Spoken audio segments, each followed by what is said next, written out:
Donc, on doit créer une interface qui permet de récupérer la liste des collègues qui sont enregistrés côté Firebase. Premièrement, on doit prévoir un modèle et ce modèle doit être stocké dans un package qu'on va nommer modèle. À l'intérieur, nous allons créer nos fichiers des modèles qui sont des classes Dart. Le premier modèle, ça va refléter la structure de la classe collègue. Nous allons nommer ce fichier collègue.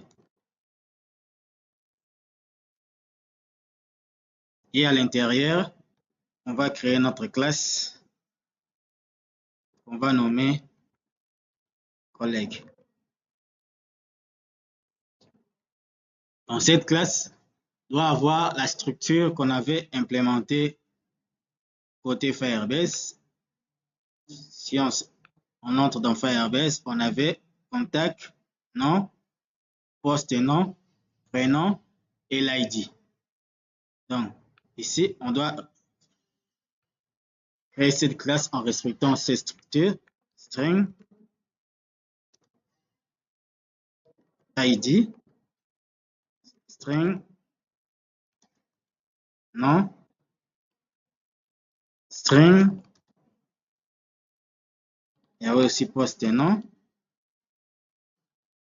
string, il y avait contact. On avait dit on va intégrer l'image après. Les préférences, ces champs, on peut autoriser des valeurs nil pour l'instant. Donc, on ajoute des points d'interrogation.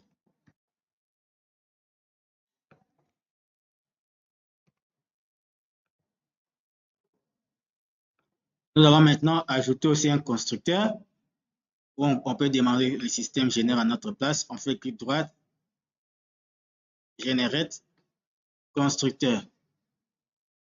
Qu'est-ce qu'on veut intégrer dans notre constructeur? Tous les champs, tous les attributs de notre classe. On sélectionne et on dit OK. Donc, ça crée un constructeur en respectant l'ordre des attributs qu'on a déclarés ici à côté. Apparemment, on a oublié un attribut. On revient ici. Prénom. Donc, on doit l'intégrer. String. Prénom. Donc,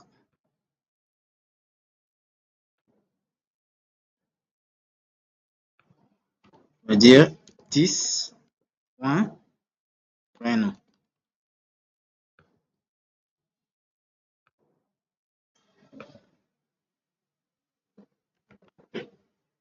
Pendant ce temps, je peux déjà, mon émulateur est déjà ouvert, c'est bon.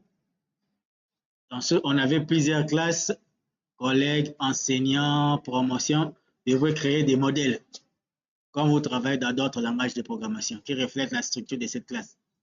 Plus tard, lorsqu'on va avancer, on peut dire, OK, on a besoin de prendre tel élément, mais le formater par rapport à tel modèle. C'est possible.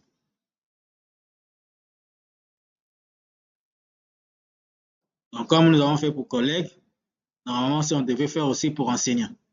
Parce qu'on connaît la structure de la classe enseignant.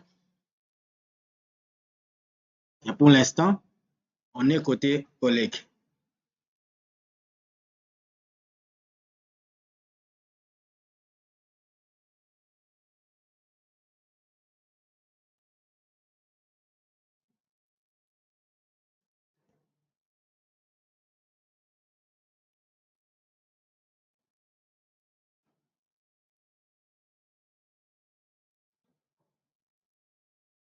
On est au même niveau ou on laisse quelques secondes. Une fois qu'on a terminé avec les modèles collègues, nous allons ajouter un nouveau formulaire.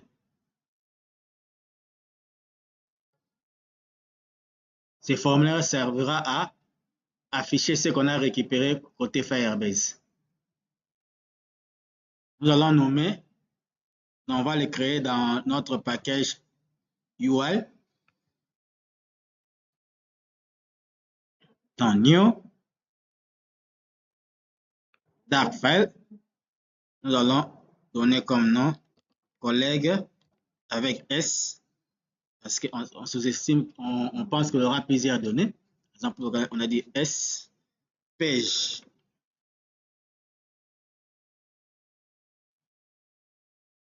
Valide. Et à l'intérieur, on doit importer les packages matériel d'art, comme d'habitude. Ensuite, on doit construire la structure de notre page. Donc, on va juste récupérer les données provenant des Firebase. Donc, notre formulaire ne va rien changer. Donc, on va mettre la page soit du type stateless. On va nommer la page collègue page.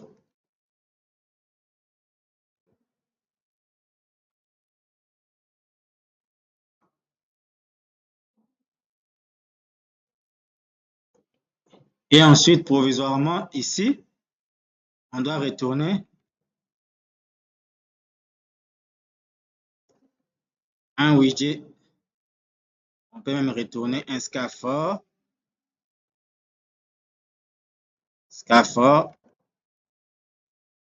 On aura un app bar.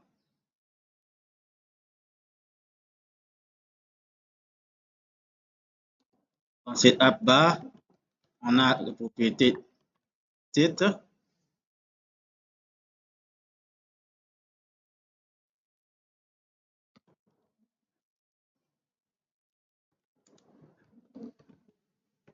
Nos collègues. Et on peut dire que ce app bar doit être centré. Donc le titre doit être centré. Ça va. Et ensuite, on peut mettre un body.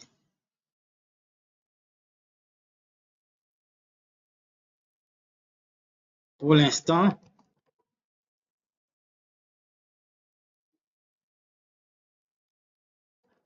on va mettre un widget texte.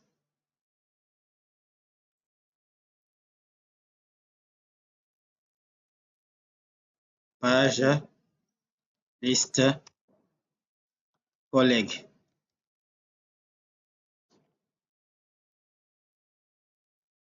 On va modifier toute cette page. Pour l'instant, on va tout simplement vérifier si cette page, on a la possibilité de l'appeler. Si tout est OK, maintenant on va commencer à modifier à l'intérieur, faire ce que nous avons besoin.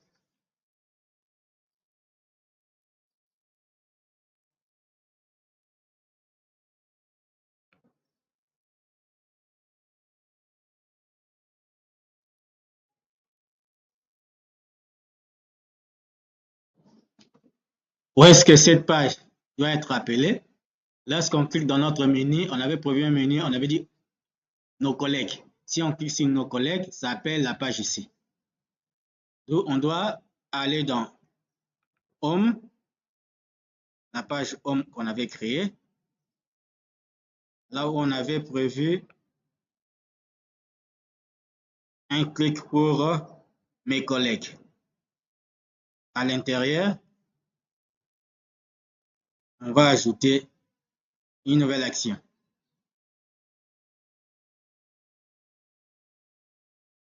Première action, on le sait, c'est fermer le menu en cours.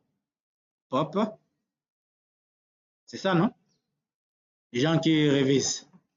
C'est ça ou c'est pas ça? Lorsqu'on clique, la première action à faire, c'est quoi? Oui. C'est fermer quoi? La page en cours, non? C'est quelle instruction? Navigation push. Les gens ne révisent pas. C'est navigation point. On avait montré ça. Point off. On avait fait ça au off context.pop. On ferme. Vous n'avez pas révisé.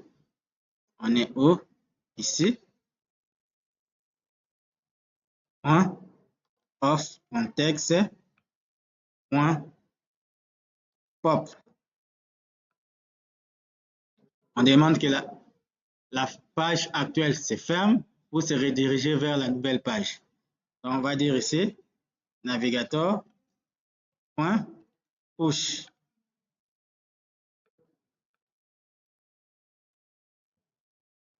Et à l'intérieur ici, on doit faire appel à matériel page route, dans laquelle ici, on fait appel à notre contexte. Et puis, côté contexte,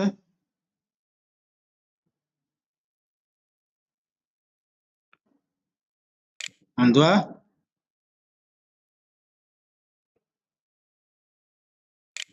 appeler la page collègue. On avait écrit ça comment? Collègue page.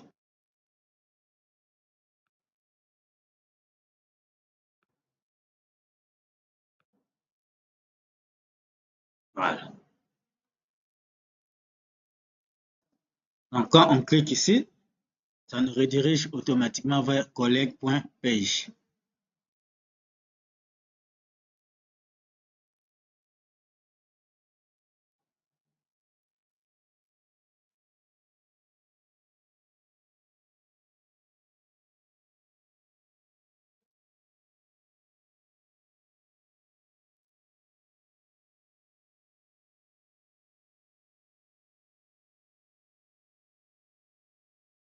Vous pouvez aussi exécuter pour vérifier si on a la possibilité d'aller vers la page nos collègues. J'exécute.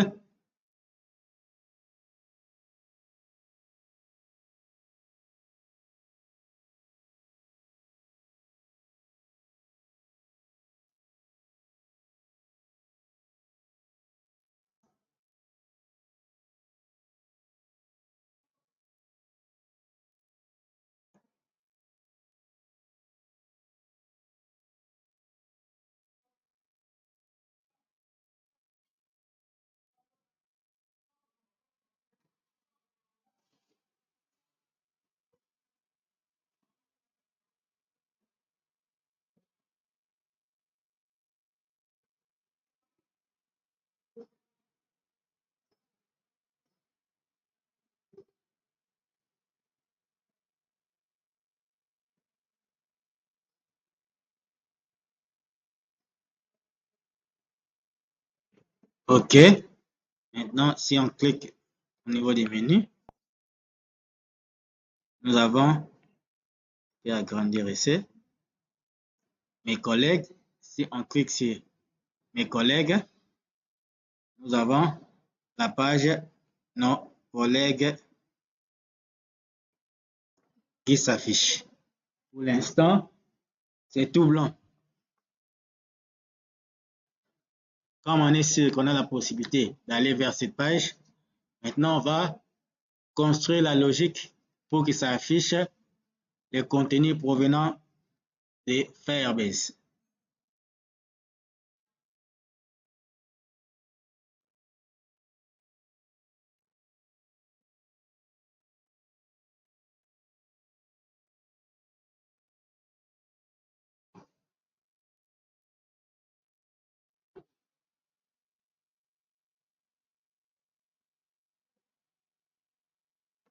Je crois que la semaine passée, je crois qu'on avait mis la coloration côté la barre de titre. C'était ça? Je n'ai pas la logique en tête, ce qu'on avait fait. On vérifie. Et on avait mis un background. Donc, je peux directement récupérer ça.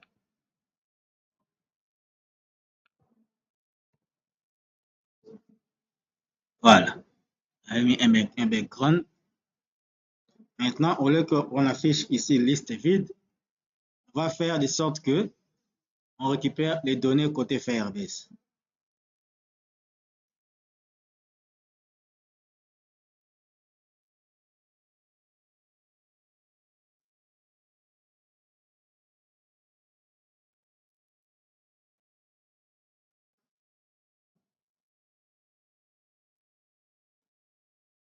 avant tout, on doit créer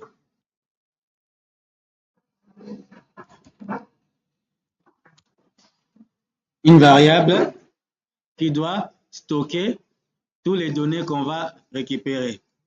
Je préfère nommer la variable collègue ou encore liste collègue, ou je peux dire liste collègue.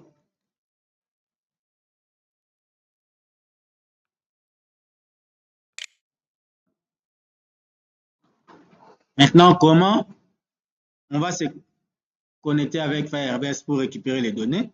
Si on rentre dans notre fichier des constantes,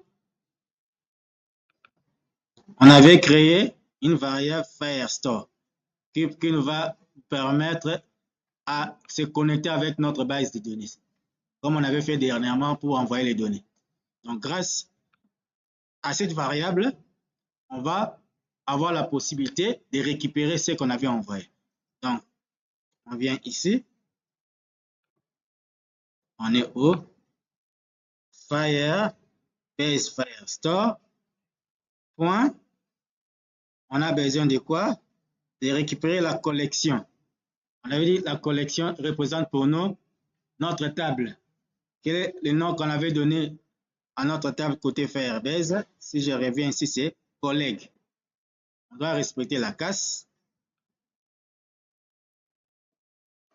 Collègue. C'était sans S, je vérifie. Sans S, OK. Point. Qu'est-ce qu'on a besoin de récupérer? Les documents. Point. Snapshot.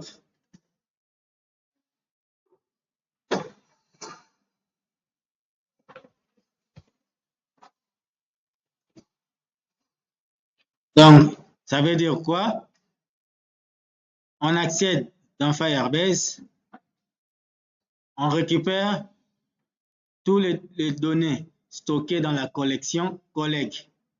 Snapshot ici, c'est tout simplement des captures des données. Donc, à chaque instant, il est en train de capturer les données qui se trouvent dans notre table collègue.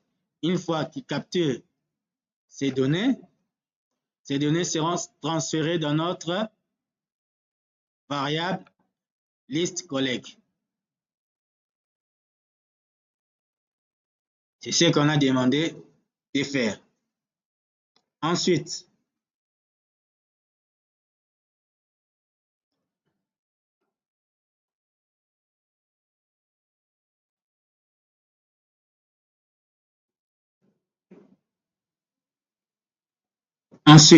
qu'est-ce qu'on peut faire ici? On peut venir ici.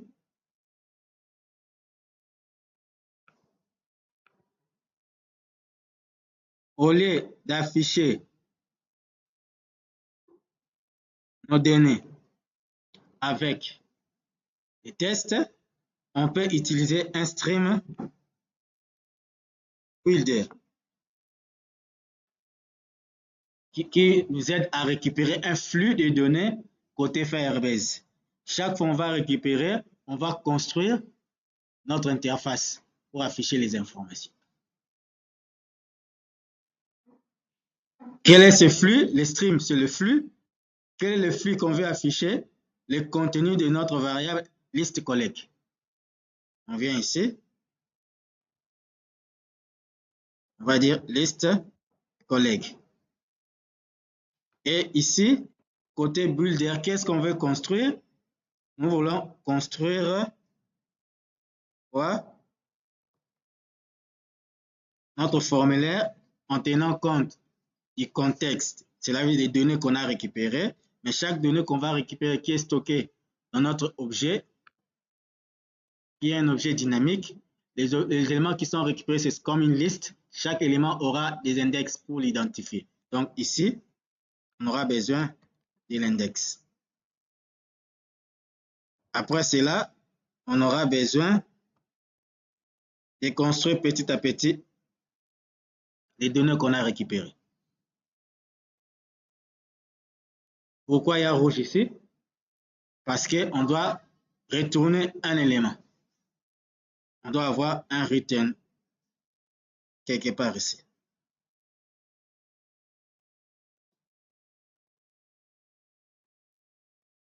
Pour que je n'oublie pas, j'ai dit valeur de retour. Valeur de retour. Pour ne pas oublier. Mais pour construire notre formulaire avec les données qu'on a récupérées, on doit savoir quelle est la taille. Si ça contient 1000 éléments, on doit savoir que donc on va construire une liste avec 1000 éléments. Qu'est-ce qu'on va faire? On doit vérifier la taille des éléments qu'on a récupérés pour construire les items de notre liste. On va dire ici, on aura besoin de la propriété item. Où est-ce que ça... Oh là là, c'est encore haut.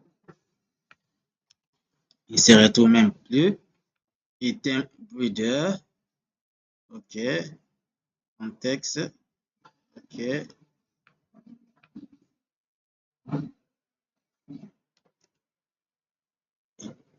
Initial date. On n'a pas besoin d'initial date. Nous voulons utiliser l'item. Baba. Oh. Toi, tu entres, tu ouvres la porte, le col en la guerre. Pourquoi il ne retrouve pas ça? Je vérifie ici. Qu'est-ce que j'avais dit? Je crois que j'avais déjà parlé de ça.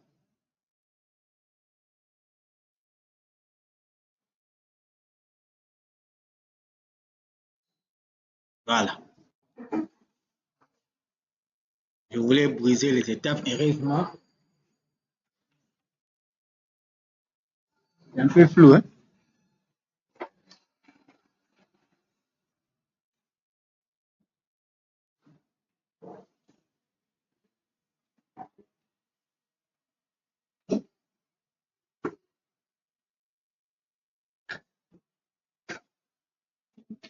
Je préfère que je garde la logique que j'ai mis dans la présentation pour ne pas vous perdre lorsque vous allez étudier ces documents. Je garde la même logique. Qu'est-ce qu'on a dit ici? Je garde la même logique. Je reviens ici. Un point. Deuxième paramètre, un snapshot. Il doit recevoir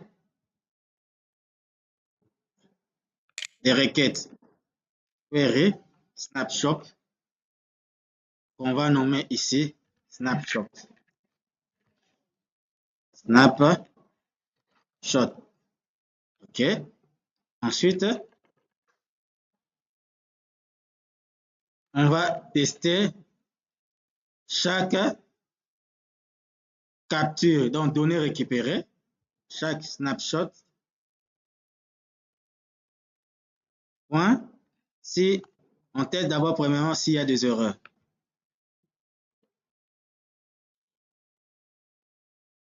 Je peux mettre aussi un commentaire ici. Ici, c'est fin.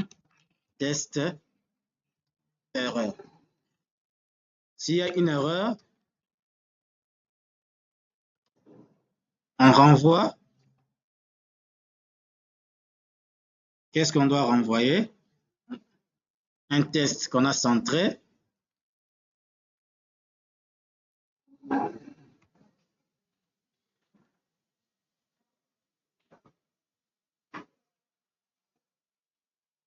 On va nommer ici. On va dire aucune donnée trouvée.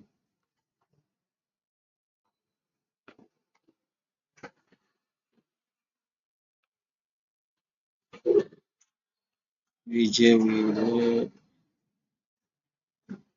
voilà, on est ici.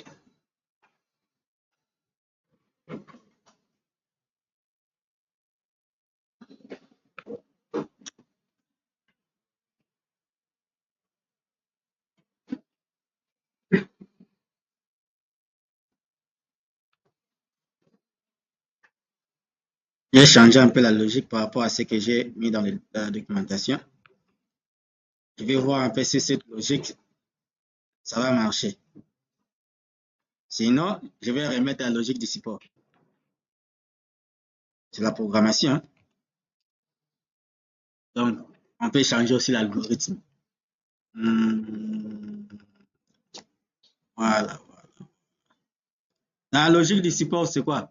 Ce que j'ai mis. La logique du support, avant qu'on puisse aller plus loin, avant qu'on puisse construire le formulaire, on check d'abord les tout. Si tout va bien. Ce que j'ai mis dans le support. Donc, avant même de construire ça, on vérifie d'abord si toutes les données sont exactes. Donc, qu'est-ce que j'ai fait dans le support? Si je dois suivre tout ce que j'ai mis dans le support, ici, j'ai fait quoi? J'ai intégré le stream builder. On a mis notre stream, c'est liste collègue. À l'intérieur ici, d'abord notre contexte, et puis à 5, on doit se synchroniser pour récupérer les données via nos requêtes. Query, snapshot, on l'a appelé ici snapshot. Et puis ici, on doit ouvrir pour mettre des traitements à faire. Là, c'est ce qu'on a dit dans les supports. Ensuite, on commence à tester. Si je dois garder la même logique du support. Maintenant, premier test qu'on fait, c'est quoi? On a dit quoi? S'il y a erreur, si toutes les données sont bonnes, on construit maintenant le formulaire. C'est la logique qu'on a utilisée dans le support. If snapshot.as error. S'il y a une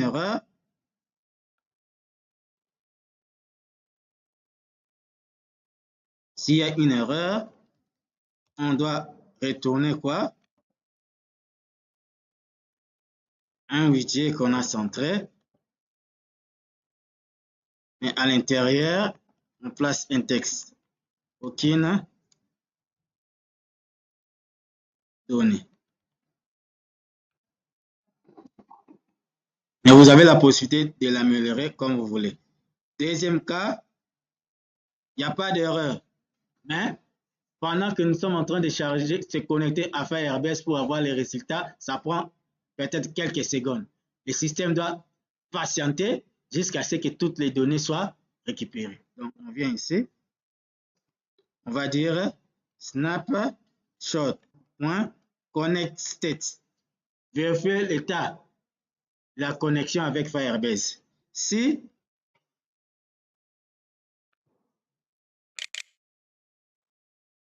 l'état est wait, donc si l'état actuel c'est patienter, il est en train de se connecter d'abord.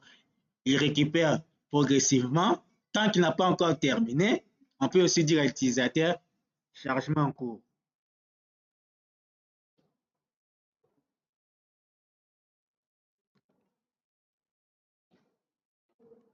Voilà. Return. Qu'est-ce qu'on va afficher côté utilisateur? Et dire center en centre, c'est qu'on va afficher.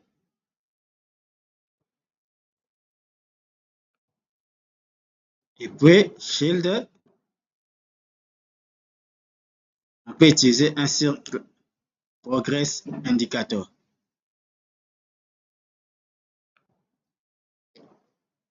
Sinon, il n'y a pas d'erreur, le chargement s'est bien passé. On peut venir sur return pour construire maintenant la page. Pour construire la page, on a besoin de quoi? Un scaffold.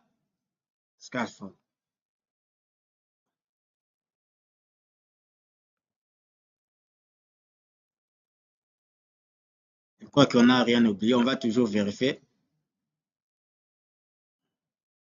Scaffold. Est-ce qu'on a effacé quelque chose?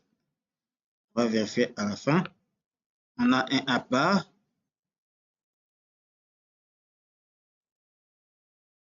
Notre app bar va avoir un titre.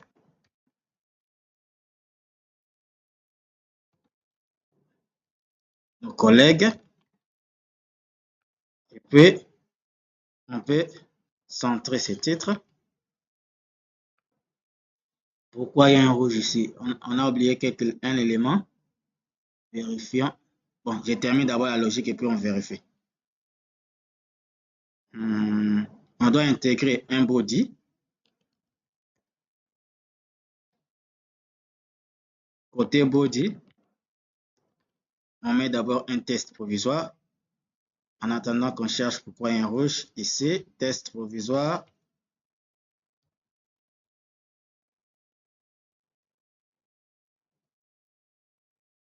Données. Voilà. Il y a un élément qui n'est pas fermé. On vérifie. Stream.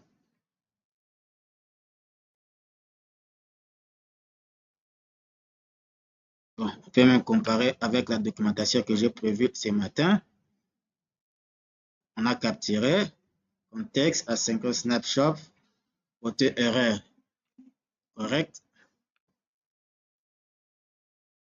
Contexte. Il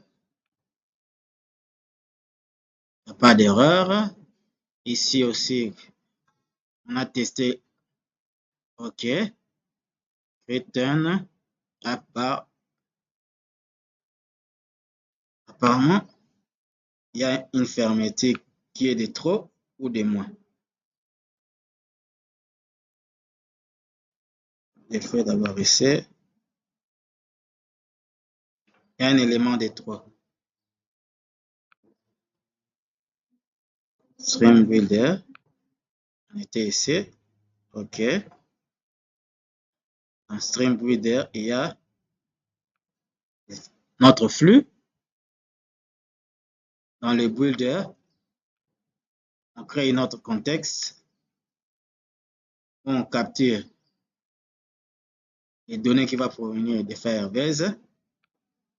Et ensuite, on va tester progressivement. Premier test. Deuxième test pour fin ici. Qu'est-ce qui dépasse ici? 1, 2. Il y a quelque chose en plus. Vérifions. Je crois que c'est la fermeture. 1, 2, 3. Return.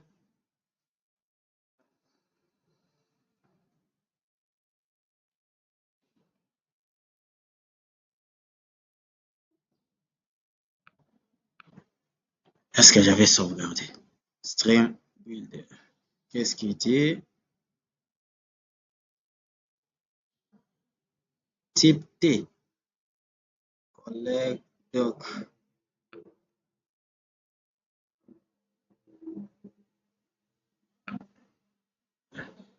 Ah ouais, je vois. Donc, on va ajouter un élément supplémentaire ici. Voilà. L'instruction doc, c'est lorsqu'on veut, on commence maintenant à voir le contenu du document. Par exemple, là, lorsque vous programmez, il faut bien voir. Vous finissez le remettre au côté Nakidiba. Dans la première logique ici, donc, si je reviens bien, la première logique qu'on avait, c'était aussi bonne. Mais je n'avais pas mis attention qu'on avait ajouté un élément sans le savoir. Donc, on pouvait aussi faire comme on avait commencé, on construit, le scaffold, et puis on commence à tester à l'intérieur. On a changé pour s'adapter à la logique par rapport à la documentation que je vais envoyer, pour ne pas vous perturber. Donc, on revient ici. Vous voyez que ça a envoyé ici, données, ça veut dire quoi? Il s'est connecté avec Firebase, il a récupéré les données réelles. Maintenant, il veut l'afficher. Mais comment on va afficher? Comment on va afficher? On revient ici.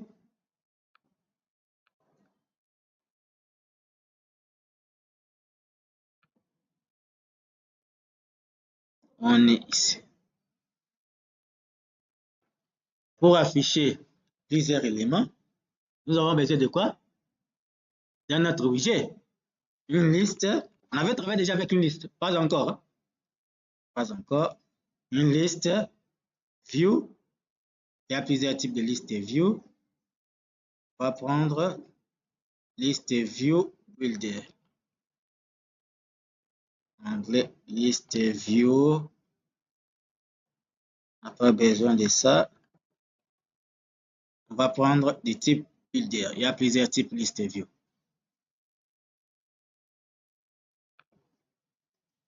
Voilà. On va afficher en utilisant la liste view builder. Oui, perdu.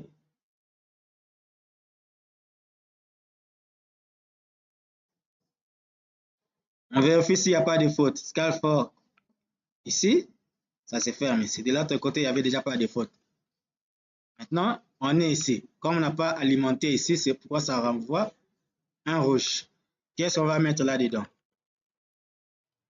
Notre contexte et l'exécution. Et puis, chaque élément qu'on doit récupérer est indexé pour avoir son contenu. C'est ce qu'on avait dit ici.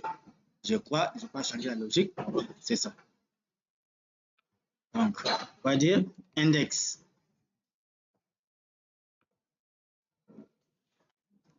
Voilà. Maintenant, pour construire, on doit connaître la taille des données qu'on a récupérées. Si on a 20 données, on va créer une liste avec 20 items. Si on a 1000 données, ça doit faire une liste avec 1000 items. Donc, on doit d'abord compter la taille de notre document. Donc, on va ajouter ici une propriété item count. Les données qu'on doit compter et stocker où? Et stocker dans la liste. Et cette liste était capturée vers notre snapshot. Donc, on peut tester directement soit la taille de liste, soit la taille du snapshot. Mais ici, j'avais opté pour la taille du snapshot parce que c'est la capture de ce qu'on a récupéré. Donc, on va dire snapshot point doc. S'il n'y a pas de doc, on peut dire point. D'abord, prenez les données. Et puis, dans chaque donnée, on a besoin de récupérer le contenu du document. Mais le contenu du document, on a besoin de savoir la taille. Pourquoi c'est toujours en rouge? Si on met le curseur ici, on nous dit ici, nil est autorisé, n'est pas autorisé. On doit autoriser si il retourne là-bas que c'est vide. C'est ça, non? Donc, on doit dire ici, nous autorisons la valeur nil. Voilà. Si la valeur est nil, cela veut dire la liste ça sera vide. Mais si la valeur n'est pas nil, on va construire maintenant la liste. On vient ici. Comment on va construire la liste? Les items de la liste, c'est comme on avait fait nos menus. C'était quel composant? Liste, style. C'est ça qu'on va utiliser. Construire progressivement. Là, vous savez comment construire. On aura besoin de ne pas récupérer beaucoup de propriétés. Pour l'instant, juste return list style.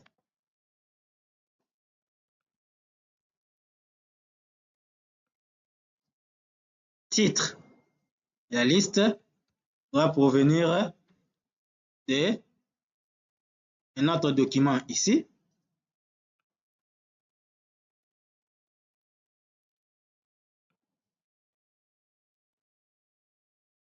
En tenant compte de l'index, parce qu'on avait dit chaque élément sera indexé. Index 0, premier élément, index 1, deuxième, index 3, ainsi de suite. Et par rapport à l'index qui représente l'enregistrement, on doit récupérer un champ, une colonne, qui est la colonne qu'on va récupérer en premier. Ici, c'est le nom. Il faut respecter la case, c'est N majuscule. Et puis, on peut aussi dire qu'on affiche Est-ce qu'on a besoin d'afficher les prénoms ou on a besoin d'afficher le contact? On peut dire le nom de la personne, son numéro de téléphone, c'est ça. On peut faire comme ça, hein? Donc, on vient ici, on ajoute les sous-titres, texte, snapshot, point, data, on autorise les valeurs nil, point, doc,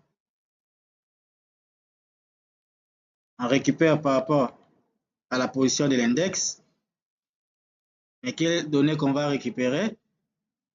Contact, on respecte la casse, C majuscule.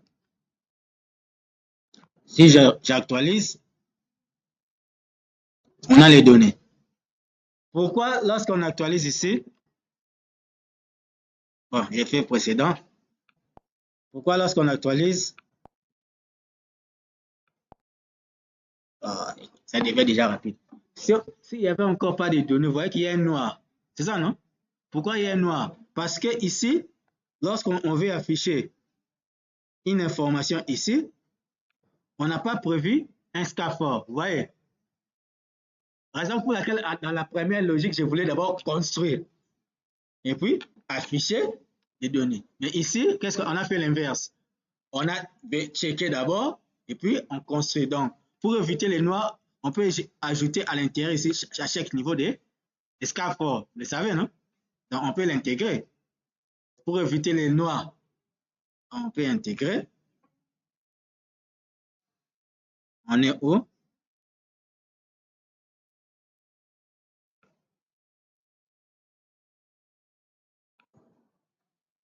Swap with. Il n'y a pas scaffold, on peut dire scaffold. Voilà. Donc, quand on a ajouté ici, les scaffolds n'a pas de chiffre, vous le savez. Hein? Donc, on va les changer par un app bar. Notre app bar doit avoir un titre.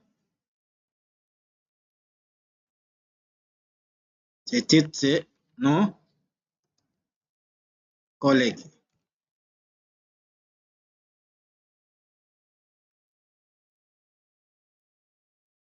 Et puis, on avait mis un background.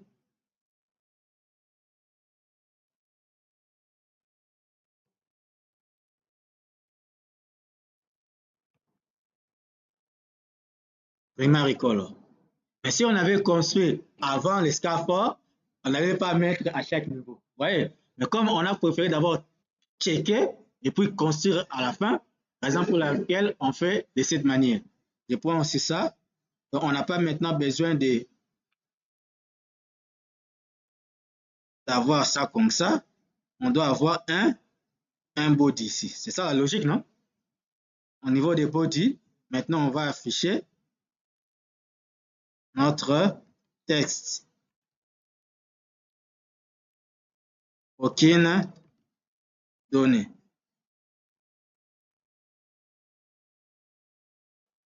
Maintenant, ce qui reste, c'est modifier aussi côté lorsqu'il est en train de récupérer les données, pendant qu'on n'a pas encore toutes les données. On avait dit d'afficher un cercle avatar, mais en dehors d'un scaffold, raison pour laquelle on prend un petit noir. Je ne sais pas si on se comprend. Tout d'abord sans scaffold. Quand on a terminé, on commence maintenant à corriger les petites failles pour améliorer notre code. Donc, ici, on avait directement construit. Mais on pouvait directement commencer à construire et puis tester à l'intérieur. Donc ici, pour afficher aussi notre cirque avatar, c'est mieux de l'intégrer dans un scaffold pour éviter les noirs. Donc, on change la logique ici, comme on a fait pour l'autre. On va dire ici, scaffold. On intègre un app bar avec le même titre. Notre titre, c'est nos collègues. On aura besoin du background. On le récupère directement à partir item. Point. Si je sauvegarde, ça améliore ici. Et puis, comme on a déjà la barre ici, on va ajouter notre body. Nous sommes en train de changer la logique pour éviter les noirs lorsqu'il n'y avait pas de données et les noirs lorsqu'ils sont en train de décharger. Maintenant, ici, on remet maintenant notre progress indicator. On peut aussi changer. Au lieu d'afficher uniquement le progress indicator qui tourne, on peut intégrer un widget qui peut prendre des éléments en mémoire. Quel est ce widget? Qui peut prendre des éléments au même moment. On peut utiliser soit la colonne, soit la ligne. Nous voulons que lorsque ça tourne, ça dit veuillez patienter. On doit intégrer quel widget qui va nous permettre de faire ça. Ça tourne ici à côté, mais ici, il y a un test qui dit veuillez patienter. Row. Donc on intègre notre widget. Row. Et widget row attend à l'intérieur quoi? Des enfants. Premier enfant, ça doit être le cercle ou le test veuillez patienter. Qui doit être à gauche, qui doit être à droite.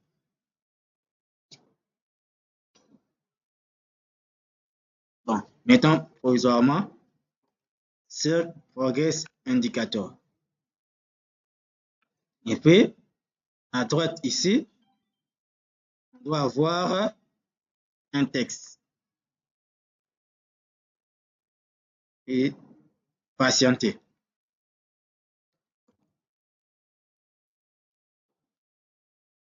Voilà.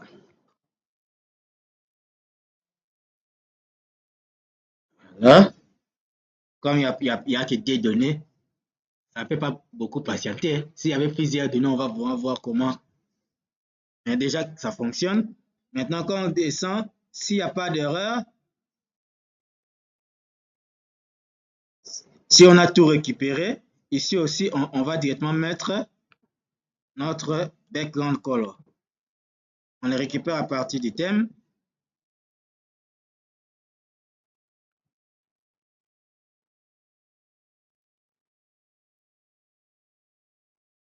Voilà. On a récupéré nos deux données. Mais est-ce qu'on a la possibilité de cliquer? Non. Pourquoi on n'a pas la possibilité de cliquer? Si on revient ici, dans notre liste style ici, on n'a pas ajouté l'action clic, c'est ça, non? On avait parlé de l'action clic. C'est quel événement qu'on doit mettre ici? On tape.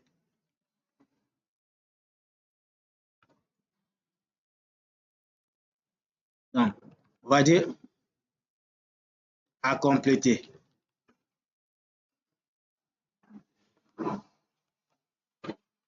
Et maintenant, vérifier. Si je clique, vous voyez que ça montre qu'on a cliqué. Mais quelle est l'action qu'on va faire lorsqu'on clique? Pour l'instant, on ne sait pas. Raison pour laquelle on a laissé l'action vide. À la prochaine séance, on va se dire, si on clique ici, qu'est-ce qu'on doit faire? Est-ce qu'on doit aller dans une autre page et donner le reste des informations? Peut-être si la personne a une photo, son poste, nom, prénom, ça affiche les détails complets.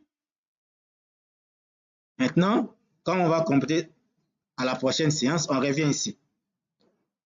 Comme ça aussi, c'est bien, mais ce n'est pas vraiment joli.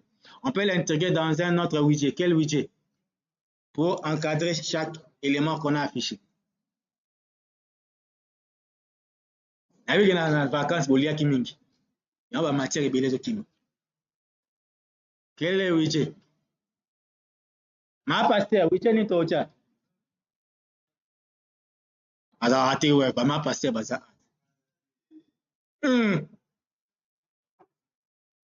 Bazate, badia que bazate. Pasteur est bon monier bazali.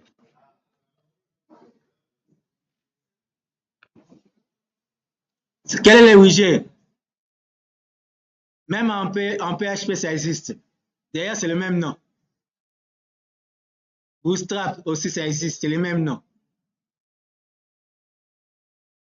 On a déjà travaillé avec ça, non? On n'a pas encore travaillé avec ça. On n'a pas encore travaillé avec ça. Card. On n'a pas travaillé. Bon, bon. Comme on n'a pas travaillé avec ça, on va travailler avec ça. On enveloppe notre liste style par le widget card, de sorte que lorsqu'il affiche un item, il encadre ça. Donc, on enveloppe par les widgets. Par défaut, ça n'existe pas ici. On doit écrire nous-mêmes card.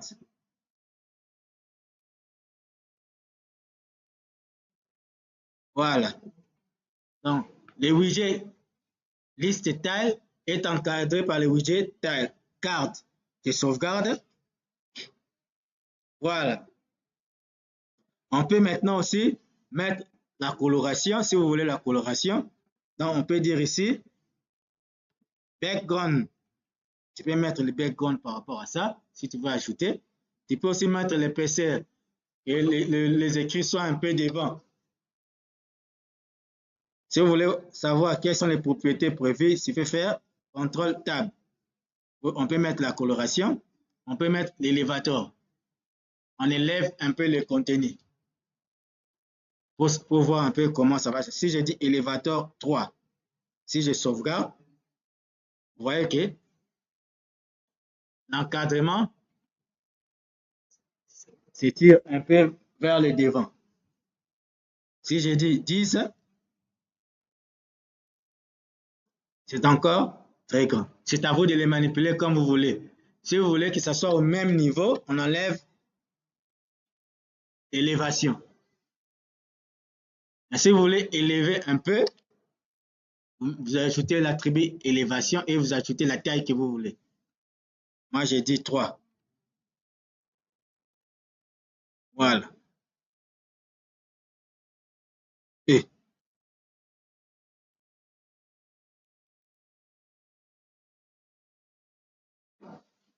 on avait dit on peut ajouter la coloration. Color. On va ajouter la coloration que vous voulez. C'est possible. Moi, je ne vais pas colorer ces composants. Donc, on va encore tester. On revient ici.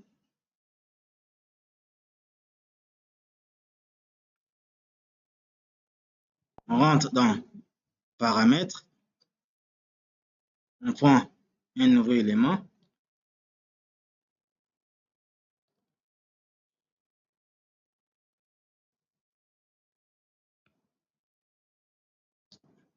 On donne les noms.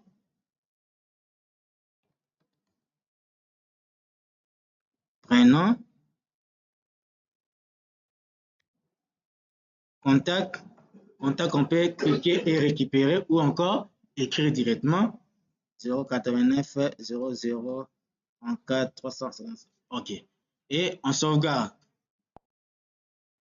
Le système nous dit mise à jour réussie. On quitte. On part vérifier la liste des collègues. Une fois qu'on valide ici, on a la troisième personne ajoutée.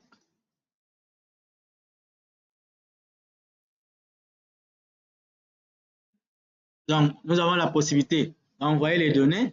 Nous avons la possibilité de récupérer les données. Donc, si cet écran, on l'avait ajouté côté paramètres ici, on allait donner aussi la possibilité qu'on ajoute des boutons. Si on clique, on peut y aller supprimer.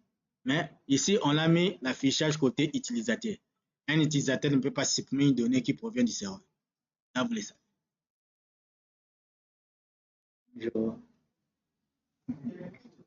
L4.